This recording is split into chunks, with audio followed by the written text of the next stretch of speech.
Estamos começando mais um programa Saúde é Tudo, aqui pela sua TV União de Natal. Hoje nós vamos conversar com o Dr. Gustavo Xavier, que é médico, psiquiatra, conselheiro do Conselho Regional de Medicina, presidente da Associação Norte Rio Grandense de Psiquiatria.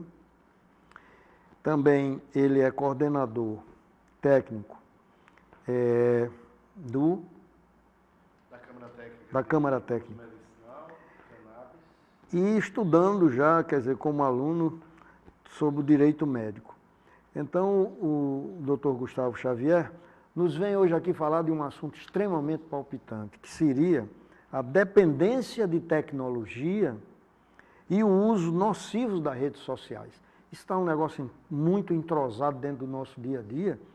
Nós, alguns tempos atrás aqui, nós falamos das doenças da modernidade, quer dizer,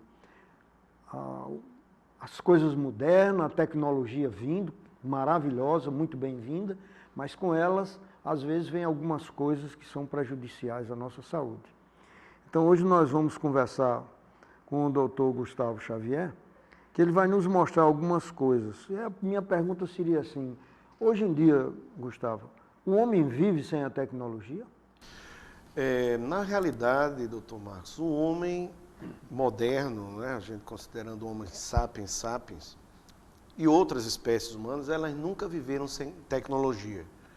Porque uma lança feita com um pedaço de pedra é uma tecnologia. Né? A lança ela não existe na natureza. Ela foi criada pelo homem através da madeira, através da pedra. Né? Então, isso já a pedra lascada, ela é uma tecnologia. Então, o homem nunca viveu sem tecnologia. Faz parte da atividade humana criar a tecnologia.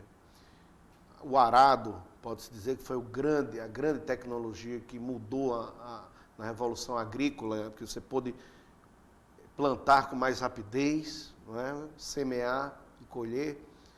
E o arado antecede a roda, pra você ter uma ideia da importância do arado, e logo em seguida a roda.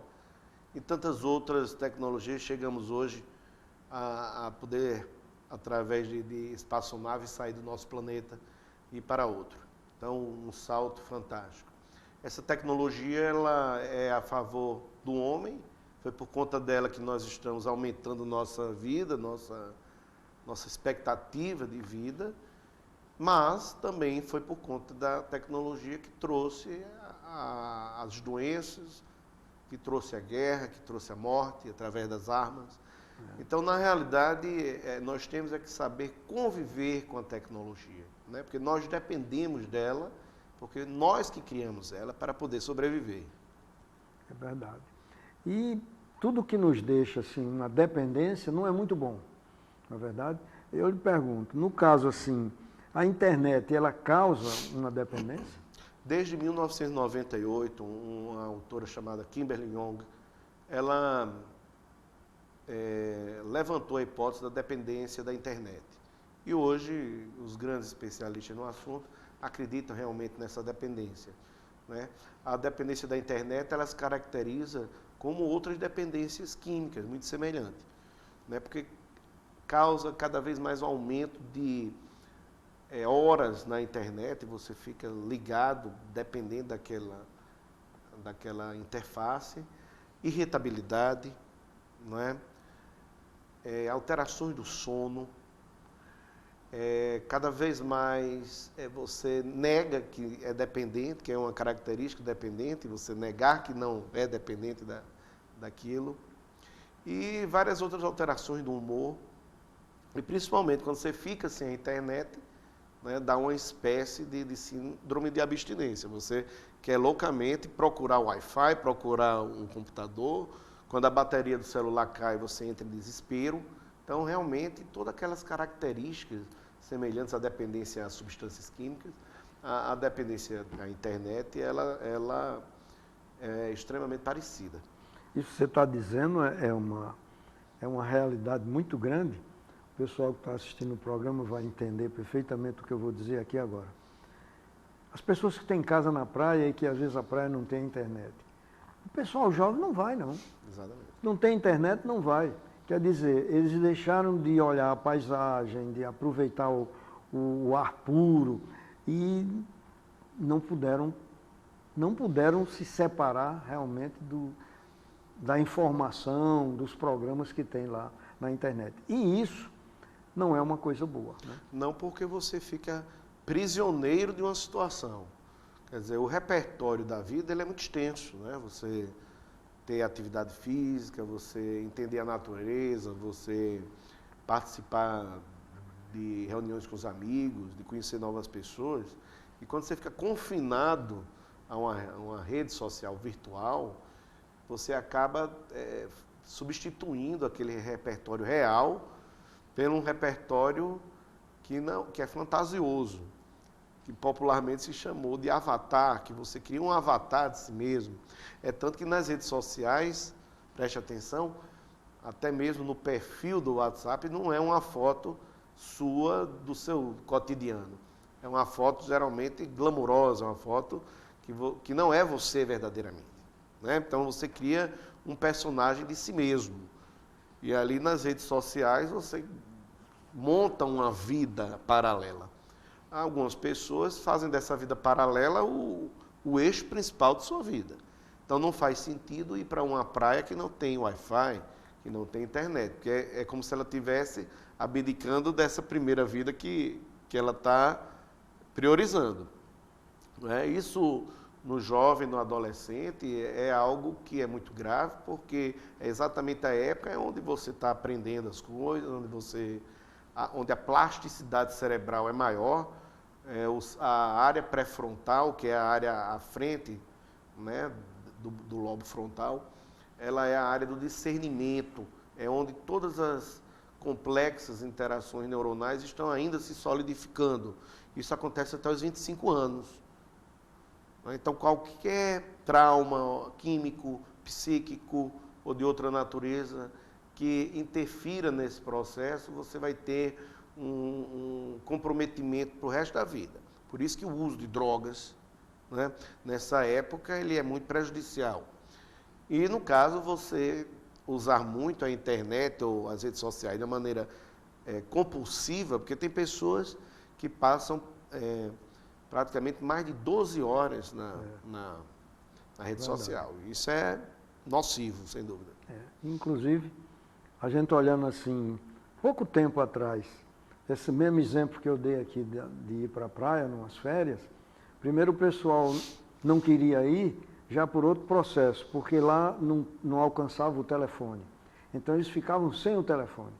Agora o telefone funciona em todo canto, tudo, mas já tem o problema do Wi-Fi que muitas praias não têm. Então, mostrando assim que isso causa realmente uma dependência, uma limitação. Né? Sim, sem dúvida. Nós vamos rodar um tape para que a gente possa se situar nesse assunto tão importante que é a dependência de tecnologia e o uso nocivo das redes sociais. E se a gente disser para você que existe um aspecto da vida saudável que é fundamental e mesmo assim você provavelmente nem sabe que tem a ver com a sua saúde, você acreditaria? A maioria das pessoas sequer tem coragem para falar nesse assunto, mas ele é de extrema importância. Por isso, hoje a gente vai falar de um tema que precisa ser abertamente discutido, entendido e, acima de tudo, aceito: a saúde mental. Esse tema ganhou maior visibilidade em julho de 2017, depois que a história da Madeleine Parker viralizou. Ela decidiu tirar 2 dias de folga do trabalho para cuidar da sua saúde mental. E, surpreendentemente, a resposta do CEO da empresa foi muito positiva. Ele respondeu pessoalmente agradecendo a ela por lembrar a todos a importância desse assunto. Mas afinal, por que esse assunto é um tabu? O que é saúde mental e o que você pode fazer para cuidar da sua saúde mental? A OMS define saúde mental como sendo um estado de bem-estar em que o indivíduo reconhece as suas próprias habilidades, pode lidar com os estresses normais da vida, pode trabalhar de forma produtiva e frutífera e é capaz de contribuir para a sua comunidade. Agora, se gastamos tanto com planos de saúde, se passamos tantas e tantas horas por semana praticando exercícios e cuidando da nossa alimentação, se ficamos em casa quando estamos doentes ou machucados, por que a gente não tem o mesmo cuidado com a nossa saúde mental? Existem 3 partes do cérebro responsáveis por reagir ao estresse: a amígdala, o hipocampo e o córtex frontal, que também afeta o seu comportamento. Se você dorme e se alimenta mal e está emocionalmente estressado, vai acabar produzindo os chamados hormônios do estresse, especialmente o cortisol, podendo diminuir sua atenção, sua percepção espacial e memória, além de aumentar o risco do sobrepeso. Existem muitas maneiras de controlar sintomas que são suficientes para impactar o seu bem-estar, aliviar o estresse do dia a dia e manter a sua mente tranquila. Para começar, atividades físicas são excelentes e podem inclusive melhorar o seu humor. Quer saber mais? A gente já explicou tudo em outro vídeo, que chama justamente Por que treinar melhora o humor. Além disso, uma série de estudos conduzidos por Julia Rucklidge, professora de psicologia da Universidade de Canterbury, na Nova Zelândia, mostraram o poder que a nutrição tem para diminuir os efeitos de certas doenças mentais, como transtorno bipolar, ansiedade, estresse e transtorno pós-traumático. Segundo Julia, corpo e cérebro bem nutridos com micronutrientes suportam melhor o estresse e se recuperam mais facilmente de doenças mentais. No seu estudo, alguns sujeitos receberam micronutrientes, como vitaminas e minerais, e outros foram deixados sem essa suplementação. Ela descobriu que as pessoas que receberam os micronutrientes melhoraram não apenas os sintomas pesquisados, mas também passaram a dormir melhor, estabilizaram o humor, diminuem a ansiedade e reduziram a necessidade por álcool e cigarros. Pensa bem, você pode alcançar esses mesmos benefícios com uma alimentação balanceada. Alimentos ricos em ômega 3, como peixes, nozes, amêndoas e linhaça, estão relacionados com a prevenção de psicose e doenças neurodegenerativas, por exemplo. E aqui vai a última dica, mas ela é muito importante. Estudos apontaram que esse ritmo acelerado no qual vivemos não apenas nos dá aquela dorzinha de cabeça e nos deixa estressados, como também pode contribuir cada vez mais para o desenvolvimento de transtornos mentais, como ansiedade e depressão. Por isso, desconecte-se. Lembre de separar uma horinha por dia para passear ao ar livre, para ler um livro, para meditar, para tirar uma soneca, para dar um descanso para sua mente, falando em linhas gerais. Existem muitos tipos e graus diferentes de transtornos mentais, sendo alguns dos mais conhecidos a depressão, os transtornos de bipolaridade e de ansiedade, transtornos alimentares, como anorexia e bulimia, transtorno obsessivo-compulsivo, conhecido como TOC, e a esquizofrenia. Esses transtornos são muito complexos e devem ser estudados a fundo por quem deseja entender cada um deles. O que a gente quer é chamar atenção para a importância desse tema, para que cada vez mais pessoas se liguem que saúde mental é coisa séria e deve ser tão cuidada quanto a saúde física, já que, na verdade, nem faz sentido separar as duas coisas. Segundo a OMS, cerca de 20% das crianças e adolescentes ao redor do mundo sofrem de algum problema ou transtorno mental. E mais, cerca de 50% dos transtornos mentais têm início antes dos 14 anos. Na verdade, transtornos neuropsiquiátricos estão entre as principais causas de dificuldades funcionais em jovens. Além da dificuldade para dar sequência às atividades normais da vida, transtornos relacionados à saúde mental elevam o risco para o desenvolvimento de doenças cardiovasculares e diabetes. Um dos grandes problemas é que a gente não entende que um transtorno mental não significa que a pessoa esteja louca, com preguiça ou incapaz para o resto da vida. Por causa desse desconhecimento, muitas pessoas negam que elas mesmas ou alguém próximo sofre de um transtorno mental. Uma doença com diagnóstico e tratamento, e é assim que ela deve ser encarada. Agora pare e reflita por um instante. Você já conversou com seus amigos e amigas ou com a sua família sobre cuidados com a sua saúde mental ou com a saúde mental deles? A nossa dica é que você encoraje o diálogo no seu círculo de amigos. Se você fala sobre o novo treino da moda na academia, por que não falar sobre ansiedade e depressão? Saúde mental é coisa séria. Por isso pesquise, converse, demonstre empatia e, se necessário, procure um médico ou uma médica psiquiatra ou então uma psicóloga ou psicólogo. Esse profissional vai saber guiar você pelo melhor caminho. E aí, Legião, gostaram do vídeo? Já conversaram com seus amigos ou com suas famílias sobre cuidado com a saúde mental? Já tiraram alguns dias para esvaziar a mente? Como é que foi a experiência? Conta pra gente nos comentários. A gente precisa e quer muito falar sobre o assunto. E é isso aí. Um forte abraço e até a próxima. Então aí você viu, Gustavo, que tem uma série de informações e às vezes há uma mistura também de coisas. Por exemplo, a gente quando fala assim em psiquiatria, a gente vê o psiquiatra e ele prescrevendo medicação. Medicação que é quase do domínio do psiquiatra e que hoje eu acho ruim, porque ela está sendo prescrita por outras pessoas até não médicas. Isso. E você viu aí que no texto do tape mostrou também que não é só isso, mas tem atividade física, as atividades recreacionais e a alimentação. Sim. Então, todas essas coisas, né, têm o seu lugar no tratamento das doenças da saúde mental. Sem dúvida nenhuma. Eu acho que o vídeo ele traz uma discussão que é muito antiga, que é a dicotomia corpo-mente. Não é como se a mente fosse uma coisa e o corpo fosse outra. Então, ao longo da história da medicina, segmentou-se essa parte de cuidar da mente é uma coisa, cuidar do corpo é outra coisa. E não é verdade. A saúde física e a saúde mental elas estão extremamente intricadas. Não é? Por exemplo, nas demências, a gente sabe que os maiores fatores de risco para a demência são doenças, não é, crônico-degenerativas, como hipertensão, diabetes, doenças cardiovasculares. E essas doenças acontecem, uma boa parte, pela alimentação errada e os hábitos de vida errados, como o tabagismo, por exemplo, né? O alcoolismo. Então, uma vida saudável, uma alimentação correta, hoje se fala na alimentação mediterrânea, né? ou a norueguesa, como colocou o ômega 3 no vídeo. Por quê? Porque essas substâncias, elas melhoram a atividade vascular, né? Elas diminuem o risco de diabetes mellitus e faz com que a pessoa tenha uma vida mais rígida. E essa vida física rígida, ela é uma forma de prevenir as doenças mentais, não é? A gente sabe, porque a alimentação, a atividade física, por exemplo, ela libera endorfinas. As endorfinas são substâncias que vão trazer um bem-estar, né? A atividade física regular, ela melhora o sono, por exemplo, e o sono, né, é um dos elementos que fazem parte de vários critérios de transtorno mental, como depressão, como ansiedade, né? As insônias, as perturbações do sono. Então, sendo essa dificuldade que nós temos hoje de entender que tudo está intricado, que tudo está interligado, é porque realmente ao longo da história se separou o que seria saúde mental e saúde física. Eu chamaria hoje a saúde como uma saúde, né, físico-mental. Não existe saúde física sem saúde mental, nem saúde mental sem saúde física, é a saúde físico-mental.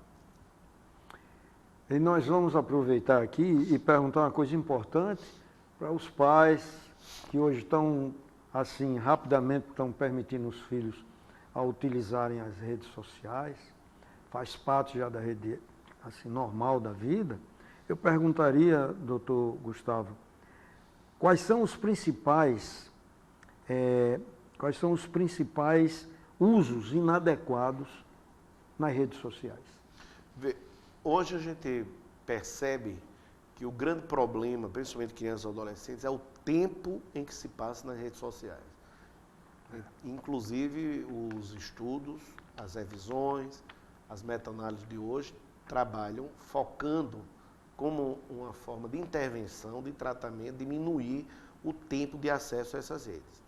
A criança, quando ela usa demais uma rede social através de um aparelho, seja o celular ou o computador, ela passa indiretamente a apresentar alguns problemas físicos também, além da dependência tecnológica. Vou dar um exemplo, que é da especialidade do senhor, olho seco. Então, nós estamos vendo um aumento cada vez exorbitante de adolescentes com olho seco, né, em virtude da luminosidade dessas telas. Por mais que construa-se, invente telas, né, que confortam mais a visão, mas é uma lanterna ali no olho. Essa luminosidade, como as crianças e adolescentes acabam levando para o quarto, ficando até altas horas, elas comprometem, por sua vez, o ciclo sono-vigília. Né? Porque vai ter mais luz à noite, o que não é bom. À noite é para ter ambientes mais escuros, principalmente ao dormir. Então você vai ver crianças reclamando de insônia. Né? Isso é um outro ponto importante. Outra questão, a postura. Cada vez mais você vê crianças usando essas redes de qualquer forma, sentada no chão, não é? Sentado em cadeiras, não, de qualquer jeito. E você vê lesões da coluna em crianças, né? Em virtude da postura, a usar celular, a usar os games. Né? Os games hoje é considerado pela Associação Americana de Psiquiatria, que cria o DSM, né, que é o Manual Diagnóstico de Doenças Mentais, a sua 5ª revisão, já considera os transtornos de jogos online e offline como uma doença a ser tratada. É a primeira vez que você vê isso numa classificação internacional, num consenso, os chamados Game Disorders, ou Disorder Games, como preferir, você vê que essas crianças elas ficam realmente compulsivas com relação aos jogos online ou offline. É um outro problema, a compulsão em jogar cada vez mais, né? Entre outras questões, né, que fazem com que a criança vá menos à escola, falte, né, as suas atividades corriqueiras, porque estão na rede social. Aprendam menos outras atividades da vida, porque elas ficam jogando e não prestam atenção na aula. É uma questão que os pais têm que ficar muito atentos, porque tem um benefício que a criança fica muito esperta, né? Dá aquela noção de que ela está muito esperta, entende tudo, sabe mexer na televisão, sabe mexer no computador, mas se for uma forma substitutiva ao aprendizado natural, ela pode ser deletéria. Inclusive, você chamou a atenção aí para uma coisa que nós oftalmologistas estamos notando muito. Os pais, as pessoas responsáveis, doutor Gustavo, eles têm que prestar atenção quando os filhos estiverem diante de uma tela, desses aparelhos tecnológicos, o piscar. Então, normalmente nós piscamos de 18 a 20 vezes. O sexo feminino um pouco mais do que o sexo masculino. Mas quando você vê uma pessoa na TV, principalmente crianças, quando eles estão lá empolgados com a matéria que eles estão vendo, ou o jogo, eles piscam não mais do que 3 ou 4, no máximo 5 vezes por minuto. E isso gera exatamente a sintomatologia que você falou na estante. Olho seco, a sensação de ardor nos olhos, isso, olhos vermelhos, etc. Até aí é um aspecto físico, um sintoma físico, um sinal físico. Mas o pior, eu vejo crianças pequenas que estão lá com o tablet, com o celular, e elas estão recebendo uma luz azul-violeta que é completamente diferente da iluminação natural. Além delas perturbarem realmente o sono vigília, né? Que era para a noite não ter iluminação, senão o olho entende que é dia. Perfeito. E não vai secretar aqueles hormônios tão importantes, né? A serotonina e a melatonina. E além disso, ele vai lesar uma área que hoje está muito comum em oftalmologia, que é a mácula, que é o local onde converge todos os raios paralelos que vêm do infinito para que se forme a imagem.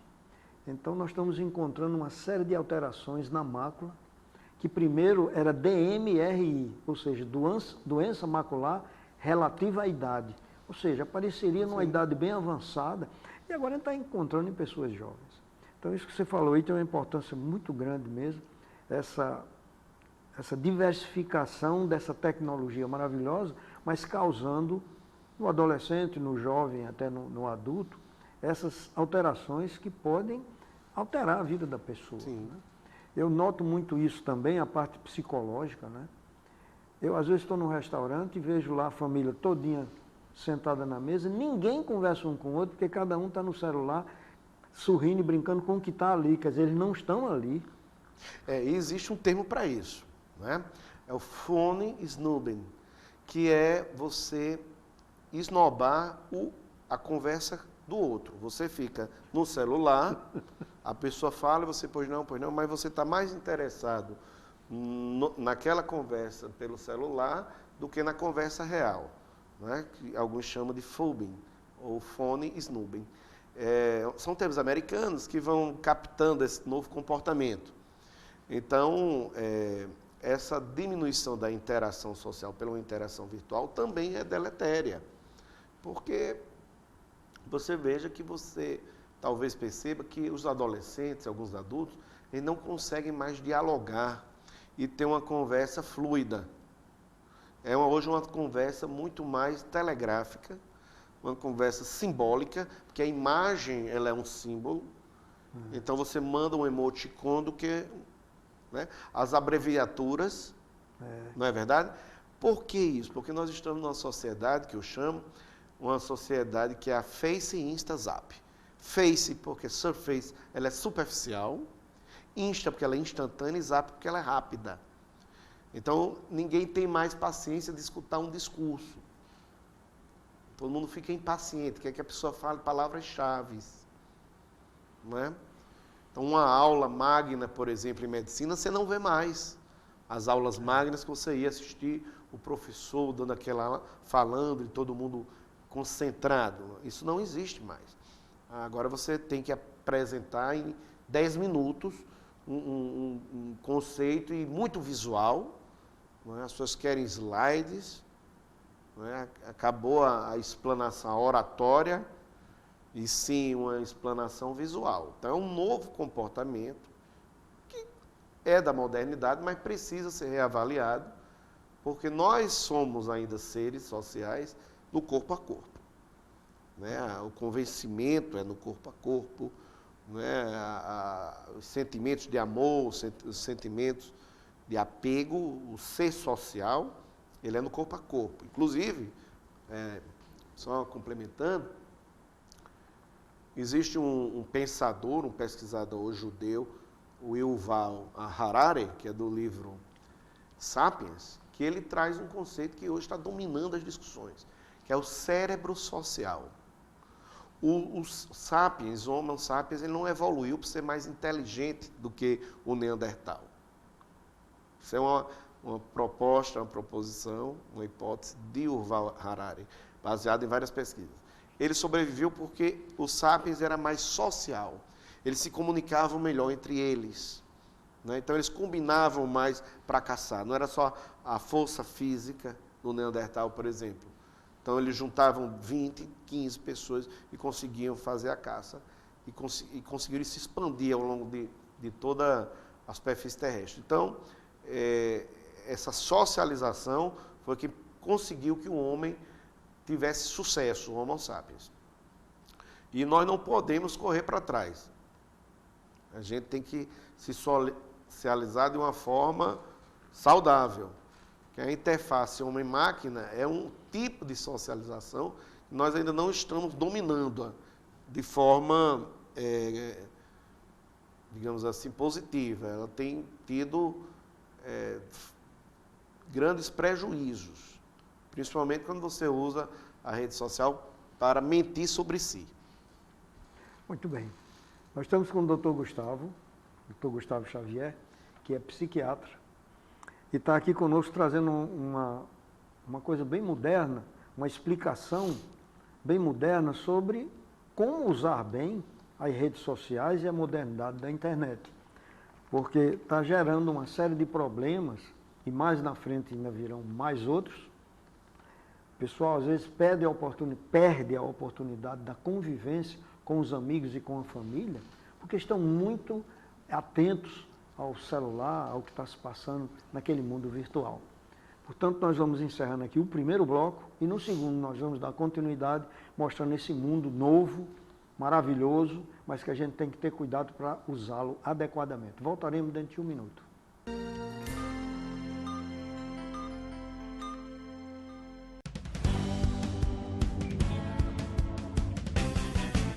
Prepara a galera e corre pra areia, se joga na farra, a praia tá cheia, curtição. Vamos invadir seu verão. A Esther Bom apresenta seus lançamentos Máximo. Iogurte com amarena, chocolate com avelã, crocante e Maxi Blito. Curtição. Vamos invadir seu verão. Esther Bom, qualidade que surpreende.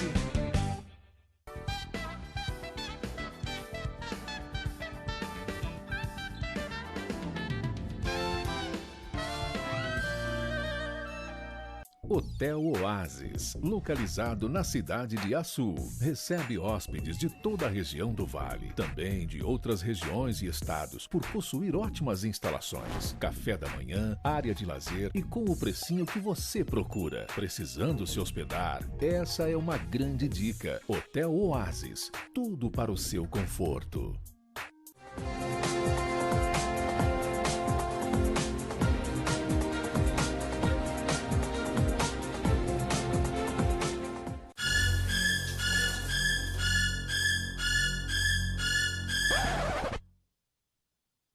Quem tem cabo Fiber não desconecta nenhum instante. Vem pra fibra ótica da Cabo Telecom. 75 mega por apenas R$ 75,90. Ultra velocidade de download, maior e melhor taxa de upload, suporte técnico especializado e atendimento domiciliar em até 3 horas. Cabo é Fiber. Internet fibra ótica é Cabo Telecom. Ligue 2010 2010 e assine já.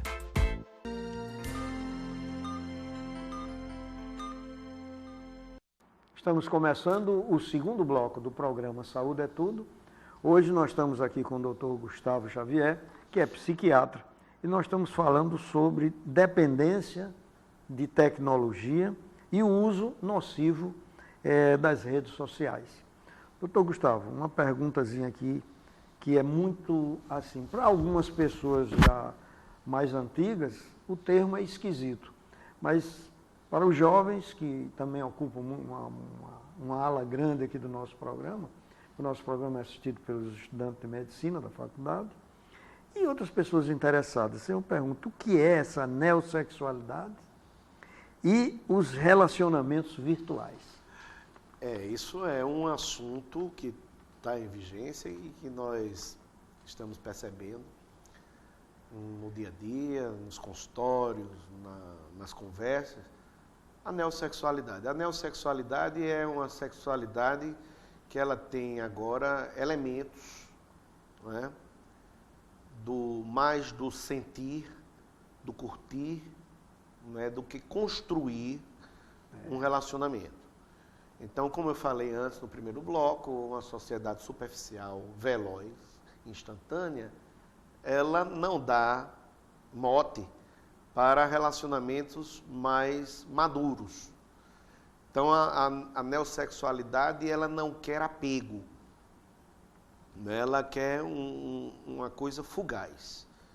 E isso a gente já tinha percebido com o ato de ficar. Lá anteriormente, há alguns anos, o ficar foi uma forma da neossexualidade. E aí, com o advento das redes sociais, você começou a ter relacionamentos virtuais à distância, né? De forma que você vê menos o parceiro. Né? Pesquisas mostram que as pessoas estão tendo menos relações sexuais. Não é incrível? Por mais que talvez até o homem brasileiro se coloque como um ser viril, não é? O latino-americano, aquela coisa do homem latino, que era um grande sedutor, mas as camadas mais jovens da sociedade estão tendo menos contato sexual. Né? Porque os relacionamentos são mais fugazes, então você acaba tendo menos contato com aquela pessoa fixa. E aí, você, quando tem uma namorada, por exemplo, às vezes mora em outra cidade, você se relaciona através de aplicativos de conversa, né?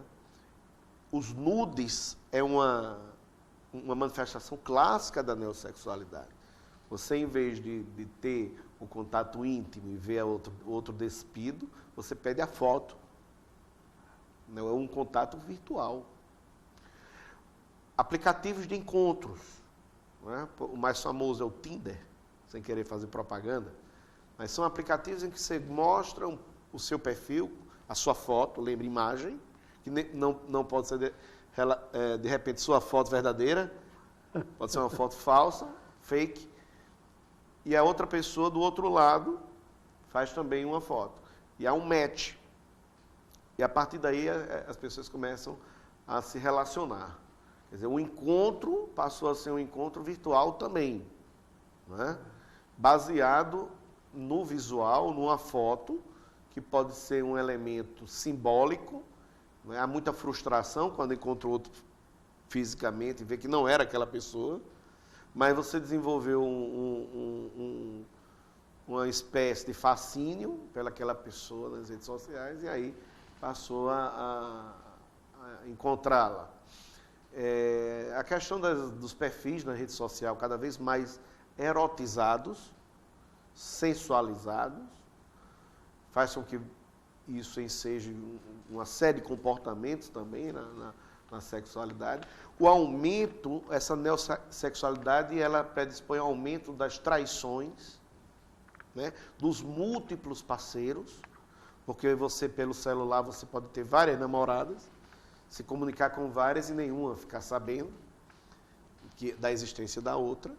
Então, as traições se tornaram mais comuns. E tudo são pesquisas. Aqui no Brasil, nós vemos as pesquisas da professora Carmita Ábido, né, que é hoje a atual presidente da Associação Brasileira de Psiquiatria.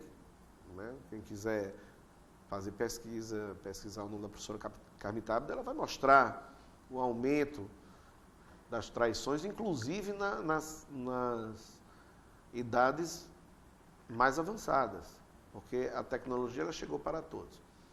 Então, essa neossexualidade de mais desapego, ela fez com que também os divórcios aumentassem, né? As pessoas passassem a ter vários casamentos, mães morando sozinhas com seus filhos, e há toda uma consequência da neossexualidade que foi, digamos assim, impulsionada pela tecnologia nas redes sociais. Muitos casais se conheceram pelas redes sociais, em vez de conhecer em outro tipo de ensejo, né? Isso é um fenômeno mundial. Então, é preciso também ter parcimônia, né, nisso, porque vem muitas frustrações. No consultório, eu atendo cada vez mais um paciente que vem se queixando que o seu relacionamento sexual não está bom, que vislumbrou um desfecho, que viu a mulher conversando com outra pessoa na conversa do WhatsApp, ou ao contrário, a mulher presenciou uma foto de alguém no celular do marido, ou ele curtiu uma foto de alguém no Instagram. Então, isso tudo está trazendo muito conflito também. A neossexualidade é uma sexualidade que tem muito conflito. Ela é mais fugaz, mas ela é muito intensa. Eu atendo, às vezes, adolescentes que vêm já com dilemas, né, que a gente só via em casais de um certo tempo. Não, porque menina namorada, quando eu viajei com ela, a gente entrou numa briga. Adolescente não viajava com namorada, né? Então, isso é uma nova sexualidade, sem dúvida nenhuma. Nós não sabemos ainda aonde isso vai parar. Mas é uma nova forma das pessoas se relacionarem também. Doutor Gustavo, uma coisa moderna que está acontecendo, eu queria que você visse no seu prisma, sim, de médico psiquiatra. Aumentaram muito os descasamentos, quer dizer, as separações dos héteros. Em compensação, aumentaram muito os casamentos dos homos. O que tem a ver com a nossa conversa aqui? Veja, eu acho que há duas formas de pensar. A primeira forma é que o homossexualismo ele sempre existiu, mas sempre foi muito reprimido pela sociedade. Em alguns países, até hoje, é crime. Você veja um absurdo, né? Até hoje, em alguns países, é crime ser homossexual. Então, com a abertura,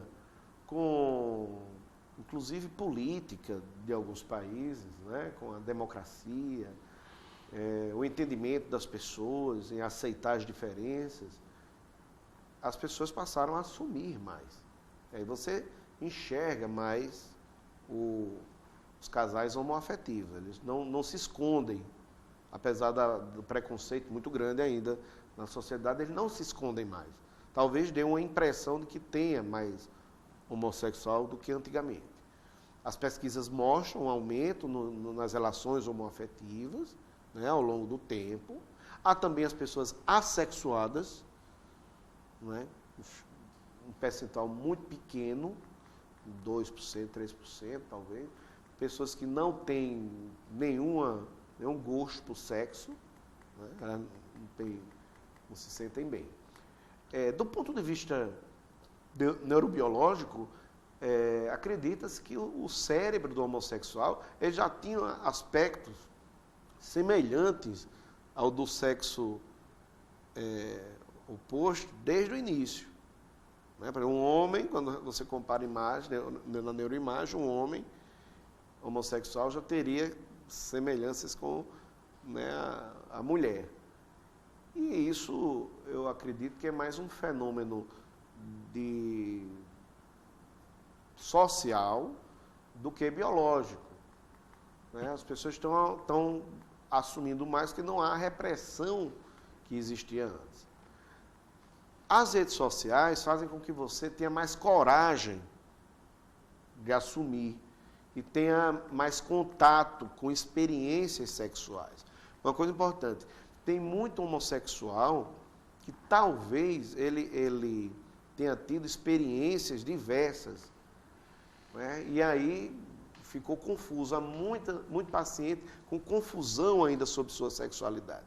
Porque como abriu para as experiências de qualquer forma, então heterossexuais tiveram, por acaso, uma primeira experiência homossexual ainda na juventude, na adolescência. Isso confundiu e a pessoa caminhou para a homossexualidade. Na verdade, tinha mais elementos heterossexuais. E aí você vê uma segunda categoria, que seria os bissexuais. É muito comum ver pessoas homossexuais depois desistirem e casarem com o sexo oposto. Isso acontece, porque há uma confusão. Essa forma pervertida também a neossexualidade, ela traz uma plurissexualidade no que traz as opções sexuais. Então, com homem, com mulher, né? Enfim, com mais de um parceiro, e confunde muito. É necessário que a pessoa trabalhe sua sexualidade para definir realmente qual é, no que tange a opção sexual.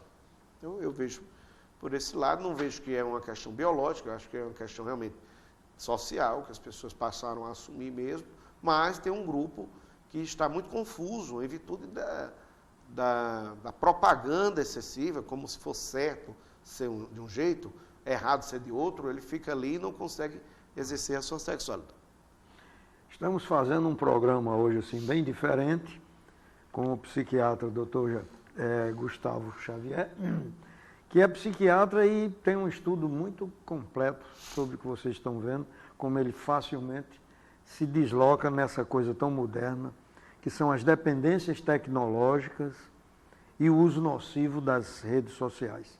Nós vamos fazer um novo intervalo e no terceiro e último bloco nós vamos complementar, mostrando termos de uso, explicações para eles, porque grande parte da população escuta nos noticiários e em muitos locais termos que eles não entendem bem o que eles significam. Então nós vamos traduzir tudo isso aqui para todos vocês. Voltaremos dentro de um minuto.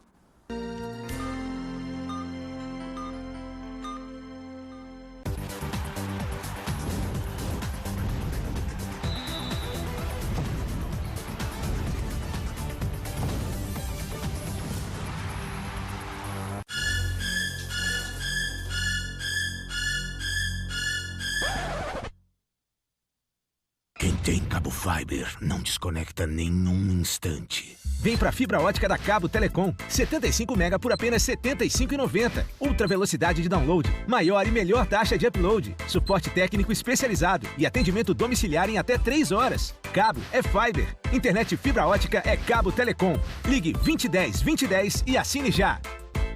Hotel Oasis, localizado na cidade de Açu, recebe hóspedes de toda a região do Vale, também de outras regiões e estados, por possuir ótimas instalações, café da manhã, área de lazer e com o precinho que você procura. Precisando se hospedar? Essa é uma grande dica. Hotel Oasis, tudo para o seu conforto.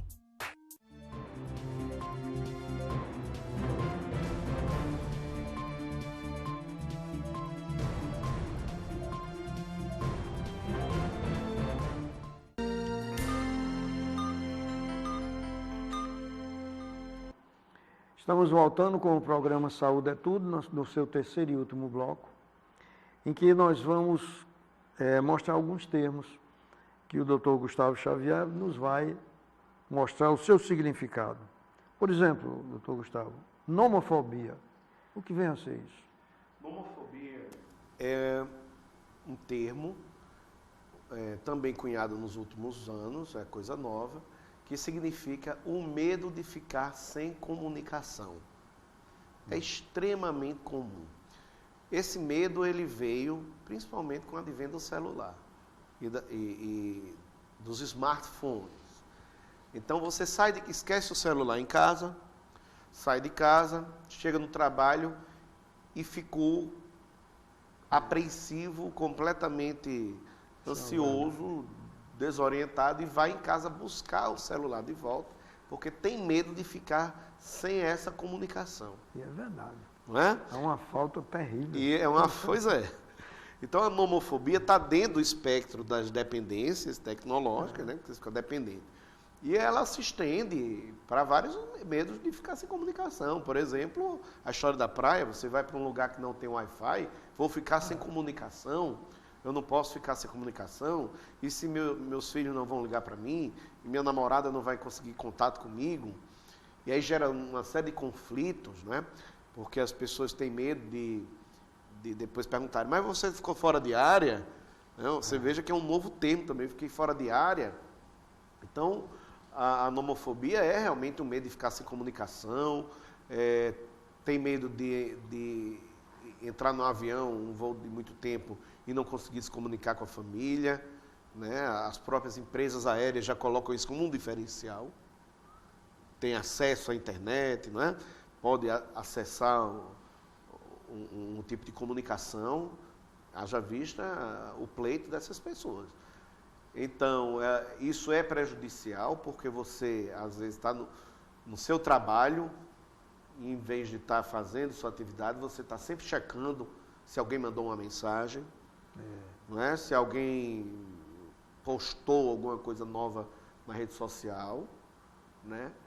E você quer falar com a pessoa naquele horário, naquela hora, e o outro lado também quer que você atenda naquela hora. Então, esse mundo instantâneo, ele realmente é ruim. E a nomofobia, ela deve ser tratada, né? Nós vamos depois falar quais seriam as melhores formas de tratamento. Existe um outro termo também, semelhante, que é a FOMO. A FOMO. FOMO é uma sigla do inglês, que quer dizer que é the fear of missing out, que é o medo de ficar fora das conversas. É o medo de ficar por fora das fofocas. Digamos assim, o termo mais... Quer dizer, você viu que fulano deixou de ser namorado de fulana na rede social? Não vi. Aí corre para o celular para ver essa situação. Você viu que saiu um vídeo do presidente da República falando isso? Não vi. Aí corre para ver. Então, o noticiário, você quer estar sempre a par de tudo, que é impossível. Então, a FOMO tem essa questão de você chegou no final do dia e ter medo de não ficar sabendo dos acontecimentos. Não é? Essa também é um link com a dependência tecnológica, a FOMO. Existem outros termos, o T-Walking. T-Walking é uma coisa gravíssima, que é o teclar caminhando. Né? E, às vezes, teclar dirigindo também, né? O T-Driving. São novos comportamentos pela portabilidade da tecnologia, certo? Então, esse caminhar teclando ou dirigir teclando tem sido um dos maiores efeitos e causas de acidentes de trânsito, por exemplo, de atropelamento, né? De erros em trabalhos de maquinário. Você tem que estar atento no controle de uma máquina, mas está teclando no celular e acaba errando. Então, o teu walking é um problema sério. E outro, né, como foi falado, o phone snobbing, que é esnobar a outra pessoa, enquanto está se conversando. Você está conversando e o outro está esnobando, vendo o celular. E a conversa com a pessoa física se torna secundária. Inclusive, é engraçado porque alguns restaurantes e algumas casas, elas colocam como diferencial você deixar o celular na entrada. E você tem desconto. Para quê? Para propiciar a conversa entre as pessoas. Veja em que ponto nós estamos. Não é? Então, são novos comportamentos que vão recebendo os nomes, principalmente oriundos dos Estados Unidos, que é a nação que tem mais tecnologia, né? E domina o mercado, mas que realmente refletem o comportamento que a gente está vendo. Nós estamos fazendo um programa hoje aqui com o Dr. Gustavo, mas a gente vai ter que fazer um complemento com um outro programa. Nós estamos falando de coisas assim avançadas e que ainda continuam cada vez mais avançando. Mas nós temos uma série de problemas psiquiátricos, psicológicos, antigos, e que nos dominam totalmente. E que pareciam, assim, à primeira vista, que, por exemplo, a ansiedade e a angústia deveriam desaparecer com essa tecnologia, porque hoje muitas pessoas, lá no consultório mesmo, elas às vezes nem se incomodam de esperar muito para serem atendidas, porque ela tem um celular que ela pode se distrair. Então, isso seria um benefício. Mas, mesmo assim, nós hoje ainda temos uma série de neuroses, ansiedades, angústias, depressões, que vai ser motivo de um novo programa que nós vamos fazer da próxima vez. Hoje, eu vou ainda prosseguir aqui perguntando qual seria, doutor Gustavo, o melhor tratamento para as dependências tecnológicas. Hoje, nos estudos, mostra que o melhor tratamento, não existe remédio, só fazendo um parênteses, não existe um remédio para isso. A gente trata os transtornos que eclodem, por exemplo, transtorno de ansiedade, né? Tratamos com medicamentos, com psicoterapias. Do ponto de vista comportamental, a melhor técnica para a dependência tecnológica é diminuir o horário, diminuir o número de horas de presença, de contato com essa tecnologia. Então, por exemplo, se você passa 5 horas no computador, né, seja principalmente fazendo toda essa atividade que a gente começou, né, você diminuir para 4 horas, depois para 3 horas, evitar o uso noturno, né, como nós falamos, a questão da insônia, a questão do olho seco, né, da alteração do ciclo sono-vigília. Então, utilizar ele em horários cada vez menores. Os pais podem regular esse acesso. Os pais podem mudar a senha do Wi-Fi a partir de determinado horário, né, restringir, que o dia todo a criança com esse acesso ele não é bom, como nós falamos. Então, o tempo de uso é o foco. É o foco realmente do tratamento. E aumentar o repertório de atividades. Eu tive recentemente uma atividade que eu vi um grupo de escoteiros, crianças, adolescentes. Eles eram crianças extremamente tranquilas.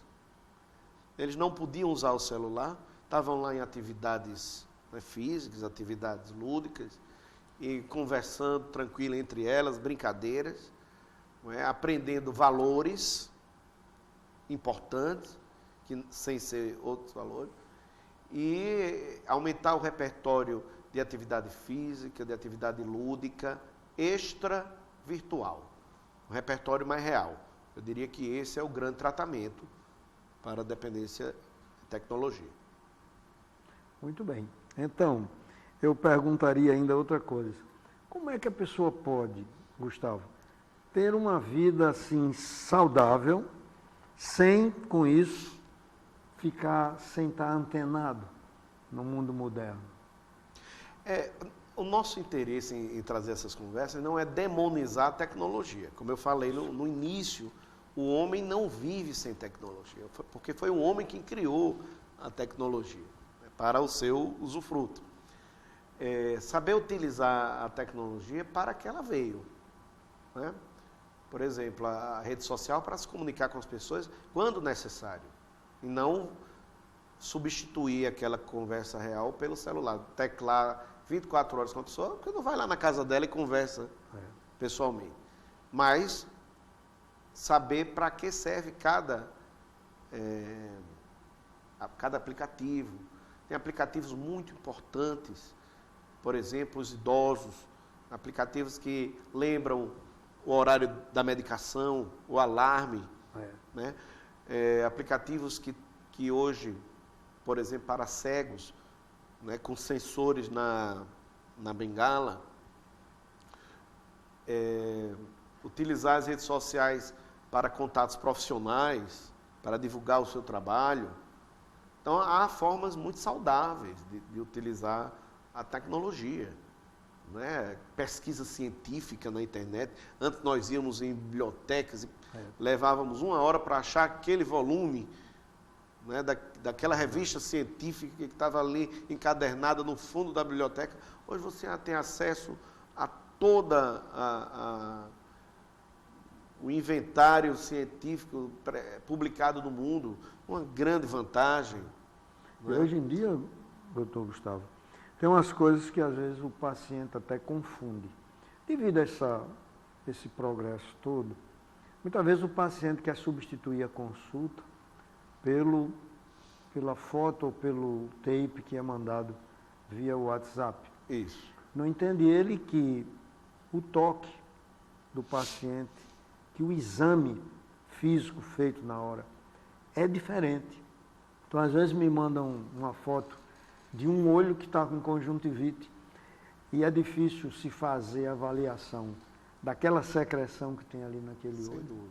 da quantidade de si, quando se faz o toque na pálpebra, como é que ele se comporta, é completamente diferente. É como no caso do amor que você falou aí, eu sei que estão trabalhando já isso, mas quando a televisão tiver o cheiro, o odor, porque é insubstituível você estar com uma criatura que você quer bem e sentir o cheiro dela. Então, esses problemas sociais que nós falamos aqui, não tem cheiro, não é, professor?